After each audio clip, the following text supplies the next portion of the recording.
I never thought I'd be telling this story, but sometimes life takes such unexpected turns that you need to speak out, at least in order to figure it out for yourself. My name is Penelope, and at 35 I've experienced more joy and pain than I could ever have imagined. The world I once knew has collapsed, leaving me picking up the pieces and trying to figure out where everything went so terribly wrong. I'll start from the beginning. A year ago, I filed for divorce from Richard, my ex-husband, and despite what you might think, we managed to maintain peace and civility. Richard was still a rich man, and he was generous in the arrangement. He left me our large house in the suburbs, where I live with our son Tommy, and an apartment in the city that provides a stable rental income. The house is beautiful, with a spacious backyard where Tommy loved to play, and the apartment is in a great location, which allows me to never worry about finding tenants. And before we continue, write in the comments from which country and from which city you are watching this video. We are very interested to know from which corner of the planet our video is being watched. Enjoy watching. Mom, when is Dad coming? Tommy asked me almost every day with his big blue eyes full of hope and innocence. He was 6 years old, and despite the divorce, Richard remained in his life. This weekend, honey, remember? He promised to take you to the park. I would say I'm grateful that at least this part of our broken family is still working. Richard arrived every Saturday morning. His expensive car pulled up to our entrance at exactly 9 in the morning, never late. He would come out, smile at me with a short, almost formal smile, put his hand on Tommy's shoulder, ask him about school, and a minute later they were leaving. I watched them go, realizing that our former lives were somewhere in the past, and now we're just moving forward as best we can. You're doing great, Mel, he told me one day, dropping Tommy off after their walk. I know it's not easy, but you're handling it better than anyone else. My own family situation has always been difficult. My parents divorced when I was 3 years old, and my mother remarried pretty quickly. I still remember the confusion when a new man suddenly appeared in the house, calling himself my father. A year later, Jessica was born to her. My stepsister was growing up, and we were never close. We maintained what I would call a politely detached relationship. Different fathers, different personalities, different lives. Why don't you and Aunt Jessica spend time together like the other sisters? Tommy asked me one night at dinner, poking at the peas he was trying not to eat with a fork. I remember pausing before answering. Sometimes sisters are just different, darling, but that's okay. For example, you don't always want to play with all the kids in your class. But she never comes to my birthday parties, he remarked, finally putting a spoonful of peas in his mouth. Jessica is very busy with her own life, I explained, although the truth was more complicated. Jessica always seemed to resent our family dynamic, especially after my father continued to support me financially through college, while her own father struggled to make ends meet.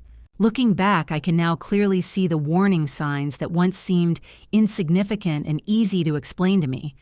Jessica's subtle eye roll when I mentioned my new car, the ambiguous compliments about my happy marriage to Richard that seemed to harbor a subtle tinge of venom, her sudden busyness every time when I invited her to family gatherings at our house, and that cold, restrained smile that she hid behind forced politeness when she listened to stories about my successes. Your sister is just jealous. Sarah, my close friend, who always had an unmistakable sense of falsehood in people, told me. Some people just can't stand it when others are doing better than them.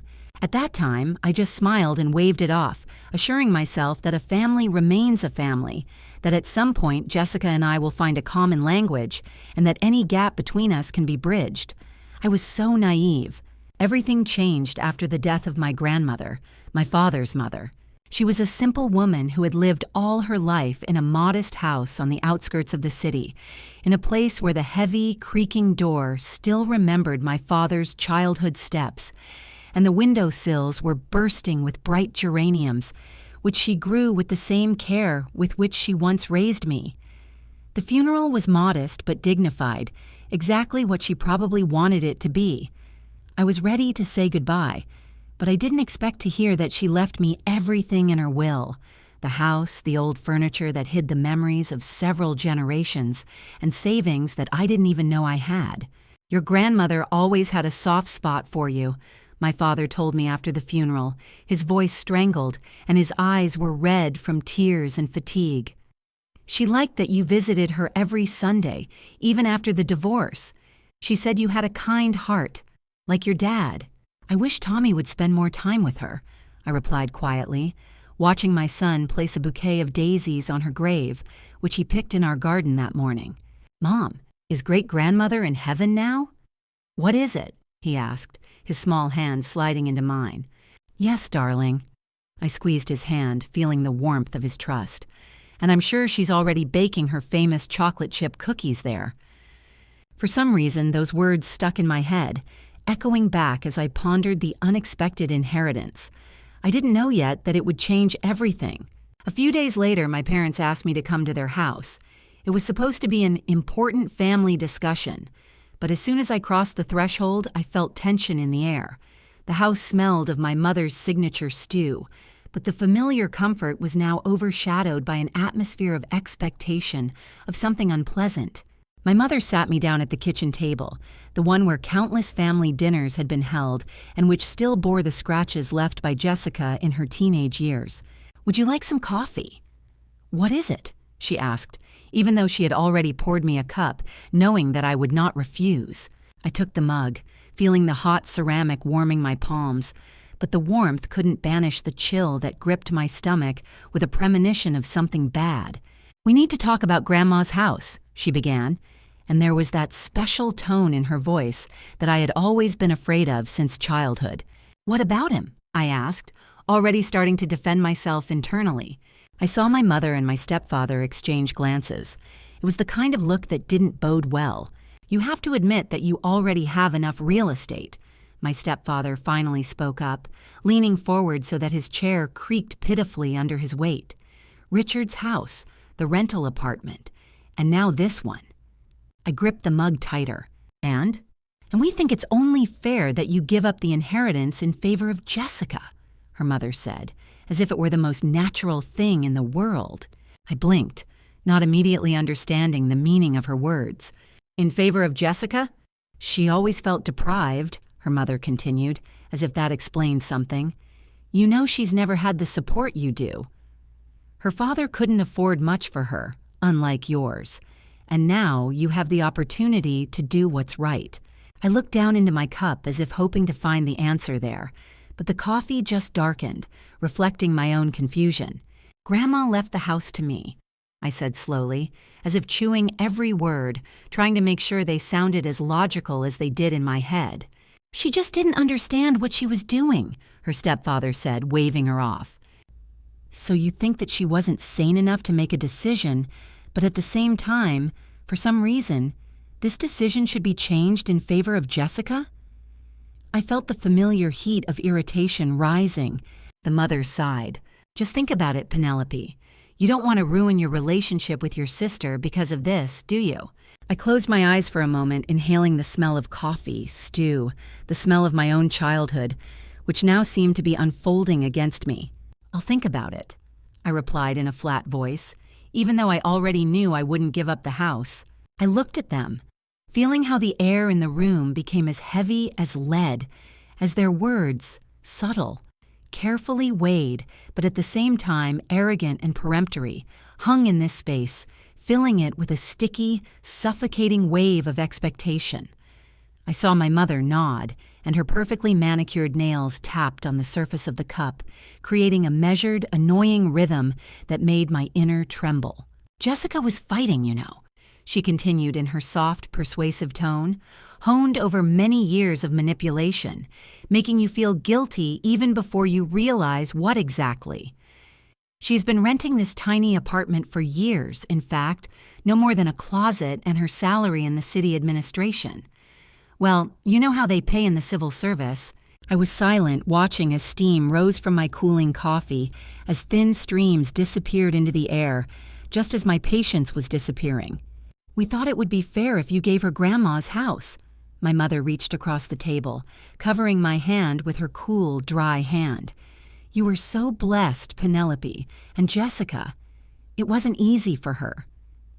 Before I could respond, my stepfather intervened, cocking his head to the side with that fake smile he probably thought was friendly. After all, it's not a particularly valuable property, right? You're not really losing anything, but it would mean so much to your sister. I sat there, stunned by their audacity, but at the same time feeling the familiar guilt that had been ingrained in me since childhood, the one that always forced me to give in, to meet halfway, to put other people's needs above my own, reawakening in the depths of my soul. They're right. I really had more than Jessica. The house wasn't worth a lot of money, but something inside me resisted, something whispered insistently. "Don't agree. Have you discussed this with Jessica?" I asked, even though the answer was already evident in the way they exchanged glances. "Well, we wanted to talk to you first," the mother said hurriedly, but then, as if remembering something important, she added, "It's been so hard for her lately. She broke up with that guy. The one from the bank, remember?" I didn't remember, or to be honest, I realized that I hadn't known much about my sister's life lately. When was the last time we had a real conversation? Maybe for Christmas. And even then it was just empty words, talking about the weather, complaining about work, nothing personal, nothing real. But they didn't know anything about my life either. They didn't know that Tommy's health had started to deteriorate.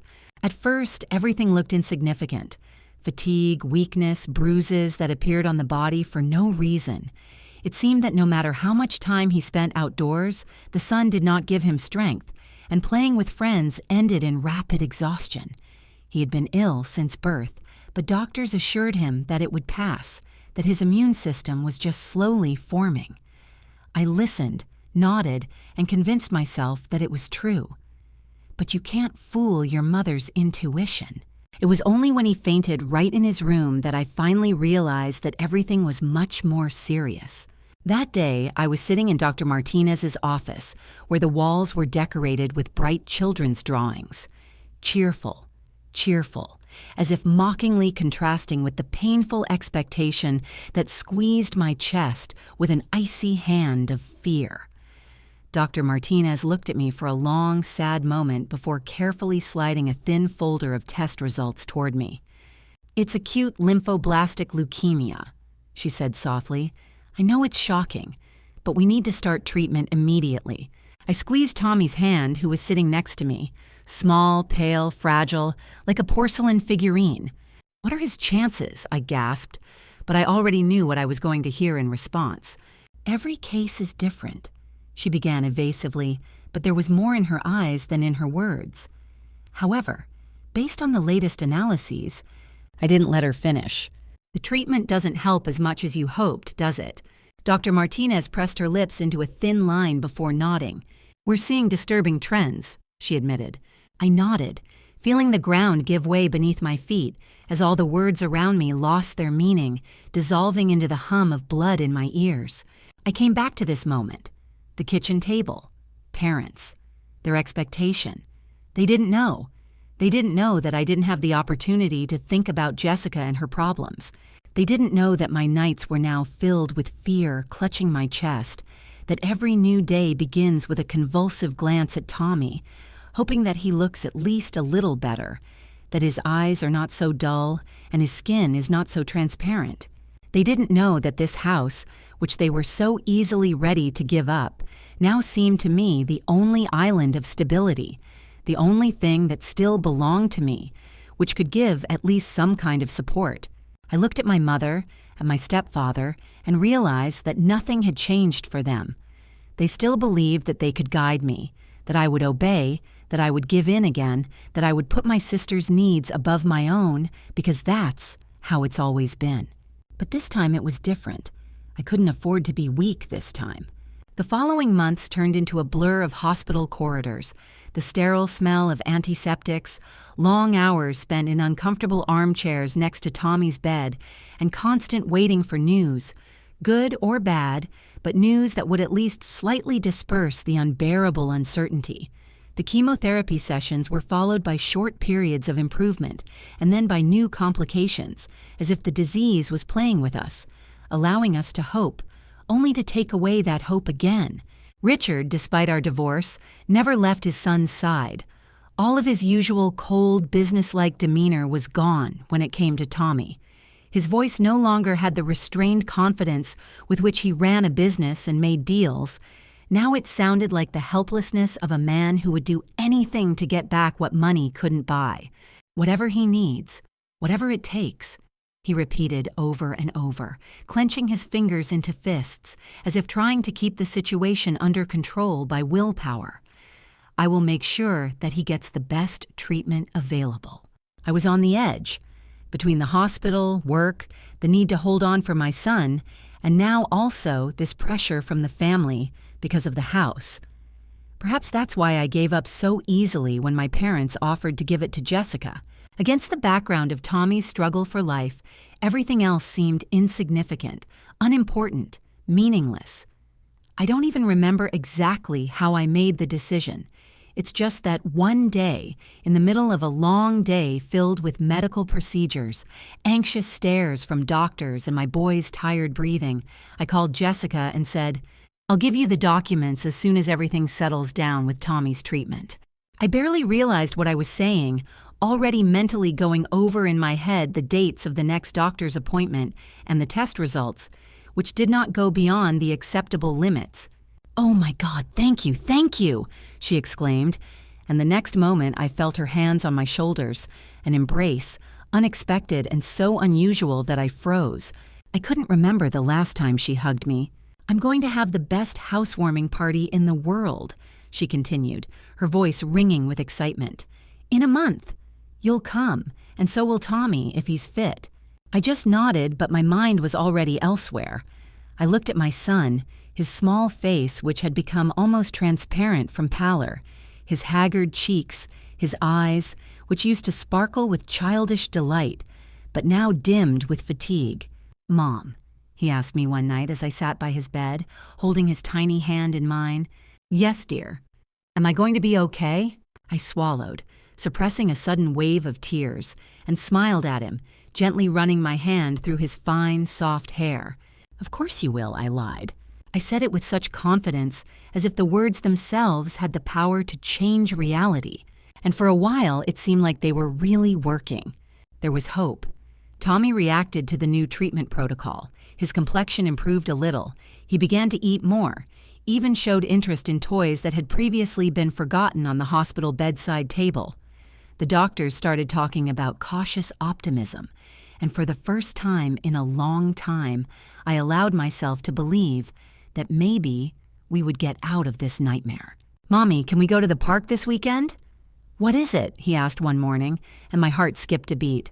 It was the first time in months that he wanted to go outside. "As soon as you're strong enough, baby," I promised, fighting back tears. "We'll go to the park and feed the ducks, like before. Can I invite Dad?" Of course. I really believed that everything was getting better, and then everything collapsed. The call from the hospital came at 3 o'clock in the morning, waking me from an anxious sleep.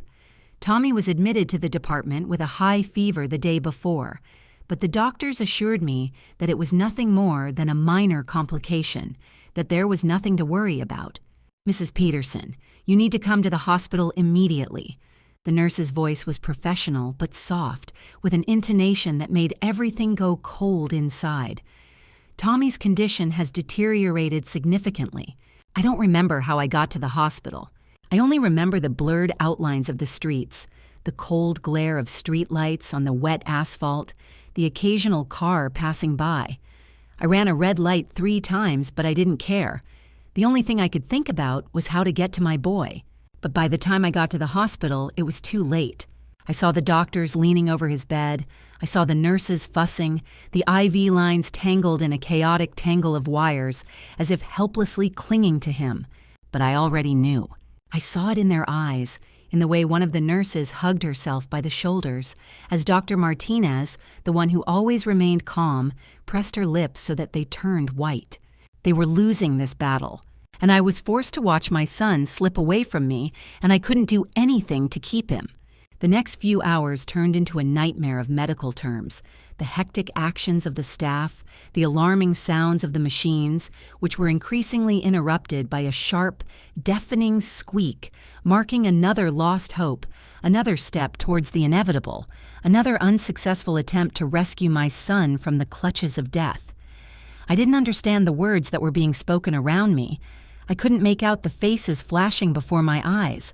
I couldn't feel time, just this painful, all-consuming horror that squeezed my chest with iron pincers, not allowing me to breathe. And then there was a crushing silence. "I'm so sorry, Mrs. Peterson." Dr. Martinez's voice cracked as she said those words. "We did everything we could." His body was simply too weak to fight any further. I didn't say anything. I was just sitting by his bed, holding his small, already cooling hand and looking at his face. So familiar, so serene, as if he was just sleeping. My beautiful, brave, strong boy. I was waiting for him to open his eyes, to take his usual funny breath, as he used to when he fell asleep too deeply. But no. He was silenced now. As the sun began to rise above the horizon, turning the world pale pink in the morning, Richard entered the room. I didn't look at him. I knew he was there. I knew he saw what I saw, but I didn't have the energy to talk. "Mel." His voice was hoarse, choked, and he knelt next to me, hugging me to him, but I barely felt the touch. "Oh my God, Mel." At some point, through a thick fog of pain, I texted Jessica, "Tommy is dead. The funeral is in 3 days." Her reply came in 5 minutes. "Good." Just one word, in lowercase letters. Without emotion, without condolences, without a hint of understanding that my world had collapsed now, that the child she had known since birth, whom she held in her arms, whom she once affectionately called niece, no longer existed. I couldn't understand it. I couldn't accept it. I dialed my mother's number, needing her voice, the comfort that only she could give.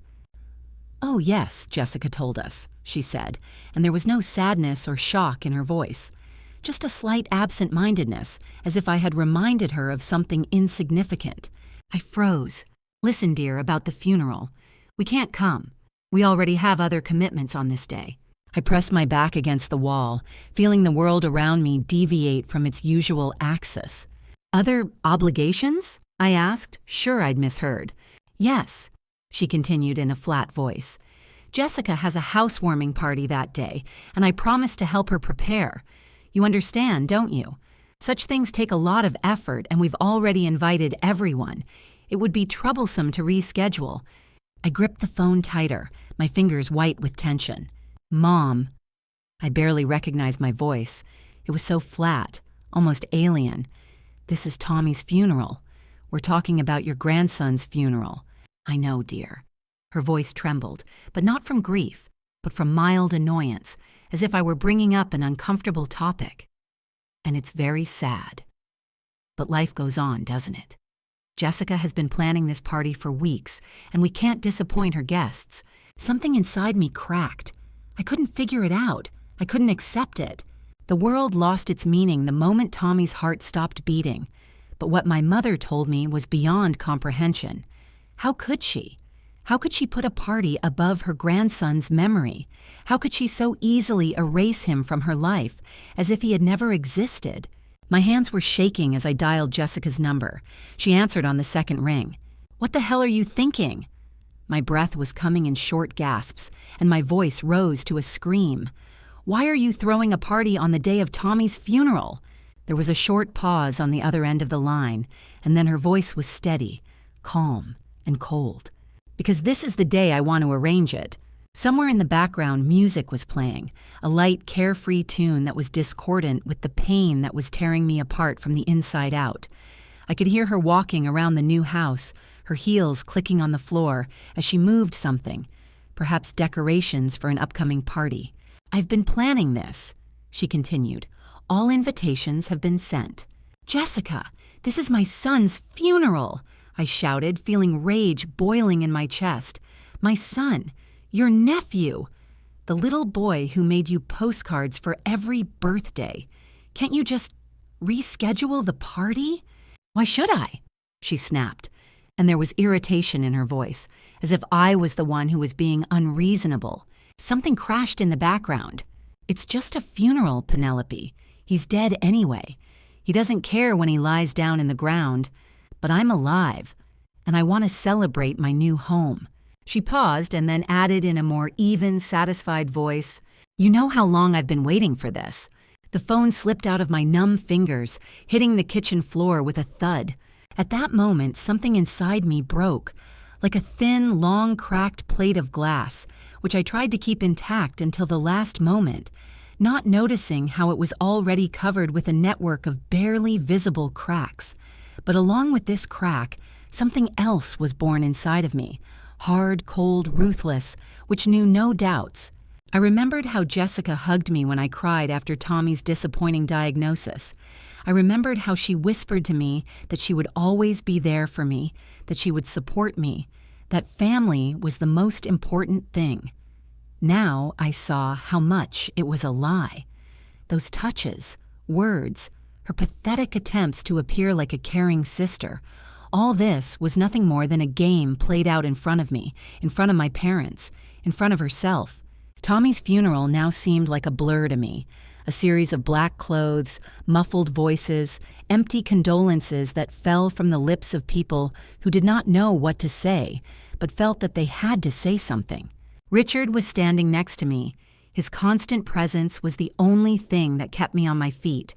From time to time, his hand would find mine, squeezing it for several long seconds as grief rose in my throat and threatened to tear me apart from the inside out.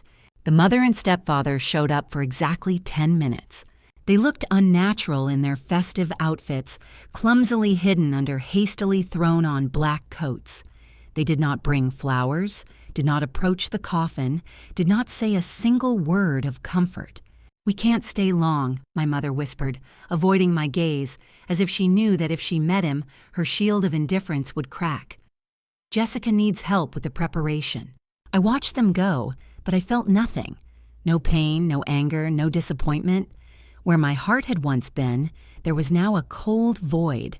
Their car didn't even leave the parking lot when I saw my mother checking her phone. She's probably coordinating the last details of the party with Jessica so that everything goes perfectly, so that none of the guests will guess that they were supposed to be at her grandson's funeral that day. "Have you heard about Jessica's party?" My cousin Sarah whispered softly to me during the memorial dinner, her eyes flashing with indignation. "She invited half the city. None of us will go, of course. This is wrong. We all told her that, but she wouldn't listen." I nodded, but I barely heard her anymore. The plan formed in my head with amazing clarity, as if it were written on a blank sheet of paper. Grandma's house was still legally mine. Yes, Jessica had the keys, but there was no title deed, no signed papers, and no legitimate reason to consider it her own. At 6 o'clock in the evening, when the party was supposed to be in full swing, I made 2 calls. The first one is to the police. "Good evening," I said in a flat voice, pronouncing each word clearly. "I want to report an illegal invasion of my property. People are using my house without permission." I gave him the address. The second call is to my lawyer. "Please confirm that all the documents for the house are still registered to me." "Of course, Penelope," he replied with mild surprise, flipping through the papers. "The house legally belongs to you. No property transfers have been processed." I thanked him, turned off the phone, and went to my grandmother's house. When I pulled up, the music was blaring so loudly that the vibration could be felt even through the closed windows of my car. I could hear laughter, the clink of glasses, someone's excited voice. Through the lighted windows, I could see people dancing, pouring drinks, having fun carelessly, as if this was an ordinary party and not the day my son died. Jessica stood in the center of the living room, dressed in an elegant new dress, with a perfect hairstyle, with a perfect smile, playing the hostess of the house that legally belonged to me. I got out of the car just as the police arrived at the house. They were professional and collected. One of them got out of the car, the other stayed in the cabin while I calmly, without unnecessary emotions, handed the documents to the officer. "This is my property," I said, and there was no tremor or doubt in my voice. The officer studied the papers carefully, then nodded and signaled his colleague. The music stopped abruptly, as if someone had pulled a wire out of an outlet. The hum of voices died away, laughter died on the lips of the guests, and Jessica, who had been beaming with pleasure, turned pale when she saw me. "These people are here without my permission," I continued, not taking my eyes off her. For a second, deafening silence hung in the house. Then chaos broke out. People began to whisper, awkwardly look at each other. Some were already heading for the exit, not wanting to deal with the police. Jessica's face contorted, first with embarrassment, then with anger. "What are you doing?" she hissed, running up to me. "This is my house." "No," I replied coldly. "This is my house. Legally documented." I saw her guests leaving the house, casting puzzled glances in her direction. Her carefully prepared snacks remained untouched on the tables. The expensive decorations chosen to create the right atmosphere now seemed cheap and tasteless in the light of reality. "You gave it to me," Jessica shouted furiously. "No," I said firmly, not taking my eyes off her. "I made a mistake, but now I've fixed it." She opened her mouth, but at that moment one of the officers stepped forward. "Either your guests will leave voluntarily, or we will begin to formalize the detention for trespassing," he said calmly. I saw Jessica hesitating, clenching her fists and her eyes flashing with hatred. But even she knew that she had lost. I turned around and walked out without looking back. Jessica screamed, her voice breaking into a hysterical scream, mascara streaming down her face in black streaks as she pointed at me in desperation, almost rushing forward as if hoping to tear this reality to pieces, make it different, bend it to her will. "Tell them, Mom!" she screamed, grabbing her mother's hand, trying to get her on her side. "Tell them how she promised me this house." My mother and stepfather rushed to us, their faces distorted with confusion, anxiety, and an attempt to maintain control of the situation. But without documents, without any confirmation, their words were an empty sound, a dusty husk falling from their lips and falling to the floor without any weight. "This is my property," I repeated calmly, standing in the middle of the ruined party, in the very center of Jessica's perfect world, which was crumbling before her eyes, crumbling like a house of cards. I looked straight into her distorted face, into her eyes full of fierce, boiling hatred, and with icy calmness I said, "Show me the documents. Show me the papers that say that I legally transferred this house to you." When the last of the guests finally left the house, when even Jessica's most devoted friends, those who at first tried to pretend that nothing special had happened, slipped away into the darkness of the street, she exploded. Her face, powdered, smooth, and well-groomed a few minutes ago, was contorted with rage that I had never seen before. All her ostentatious friendliness, all the years of forced smiles, all that fake caring and sisterly affection, none of that was left. "You're arrogant, damn you!" she yelled, grabbing the nearest vase and hurling it against the wall. Glass shattered into 100 pieces, water splashed to the sides, rose petals fell to the floor like cut lives, like the last drop of her lost triumph. "You always had everything," she continued, her voice trembling, not from tears, but from rage, not from pain, but from resentment that she had been deprived of what she believed was rightfully hers. A rich husband, a big house, universal sympathy. I was silent. "I hate you!" she growled, her face contorted as if her teeth hurt, as if every bone in her body ached with anger. "I'm glad your husband left you, and I'm glad your Brad is dead." Silence. Those words fell into her like stones into water, leaving ripples on the surface. I looked at my mother. I expected to see horror, shock, even a slight disgust, but none of this happened. She stepped forward, approached Jessica as if to protect her, and lifted her chin with an expression I'd never seen on her before. "You've always been selfish, Penelope," she said, and her voice was filled not with grief, but with icy contempt. "I always thought you were better than everyone else." I didn't answer. "Just because I married a rich man. Just because you had a sick child."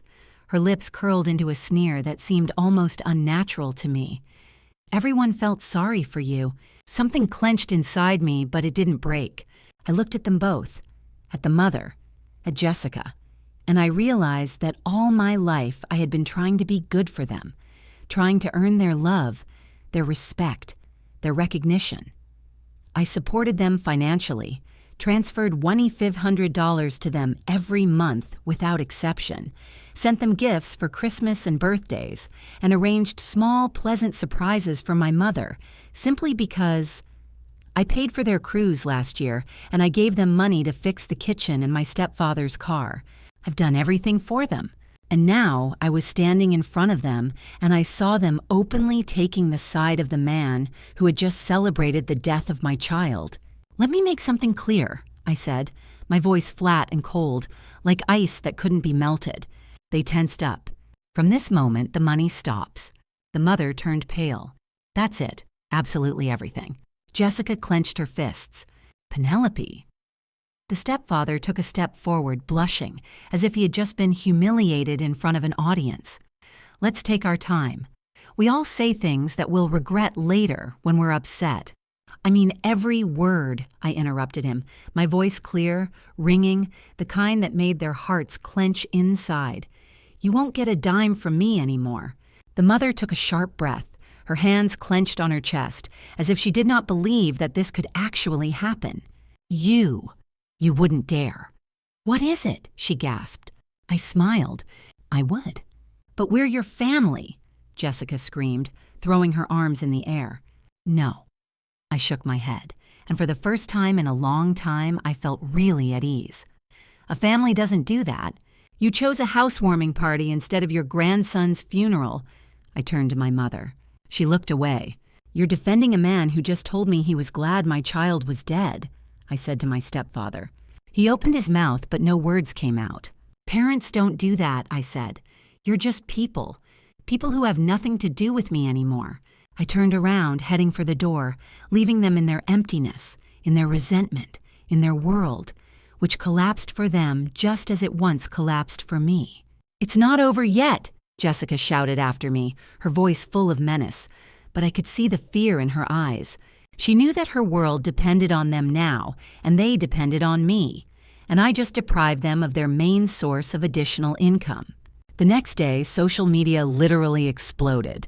My mother's tearful posts about the cruelty of her daughter, who turned away from her family, Jessica's anguished comments that I made her homeless, but of course, not a word that they themselves chose a party instead of Tommy's funeral, that they preferred a holiday, mourning that they didn't even try to hide their indifference. The truth came out quickly.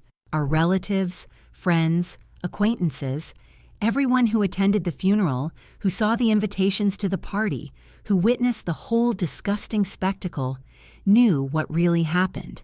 No one could understand how Jessica could arrange a celebration on the day when we said goodbye to my son, and how my mother could contribute to this. "Who throws a party on the day of their nephew's funeral?" my cousin Sarah wrote in the comments, not mincing her words. "And who helps to prepare for this party instead of going to his grandson's funeral? Shame on you all." The reaction was instant and merciless. Jessica's posts about her sister's betrayal were met not with support, but with disgust. People started sharing the story of her heartless celebration. There were those who knew about my financial support all these years, and information about exactly how I took care of my family spread across the internet. There were too many comments.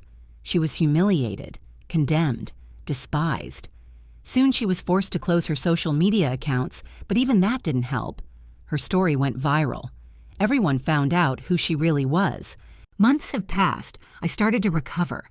I attended weekly therapy sessions, learned to live with the hole in my heart left by Tommy's death, learned to breathe anew, learned not to wake up every night from the emptiness in the house, from the silence in which there was neither his voice nor his laughter. Dr. Anderson helped me overcome layers of pain, and not just the pain of losing my son. He helped me realize that I had long been grieving not only for Tommy, but also for the family I thought I had. But the past was in no hurry to let me go. One evening, I got a call from a neighbor, Mrs. Jenkins, an elderly woman who lived across the street from my grandmother's house. "Penelope, I didn't mean to bother you, but you seem to have a problem there." I hear glass shattering. When I arrived, everything was clear without words. Broken windows, shards of glass on the ground like a scattering of stars in the moonlight.